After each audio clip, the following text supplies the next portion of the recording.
আমার কেন জানি মনে হয় বিশ্ব মুসলিম নেতা আয়াতুল খামেনি এখনও জীবিত আছে, যদিও বিশ্ব গণমাধ্যম বলছে আয়াতুল খামেনি ইসরায়েল এবং যুক্তরাজ্যের বিমান হামলায় নিহত। ইরান কি পারবে এর প্রতিশোধ নিতে?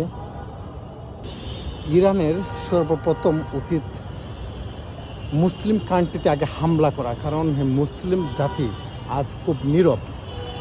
আয়াতুল খামেনির মৃত্যু সংবাদ শুনে সারা বিশ্ব মুসলিম নেতারা শোক প্রকাশ করছে, কিন্তু এটা শোক নাকি এটা মনের আনন্দ উল্লাস সেটাই বোঝার।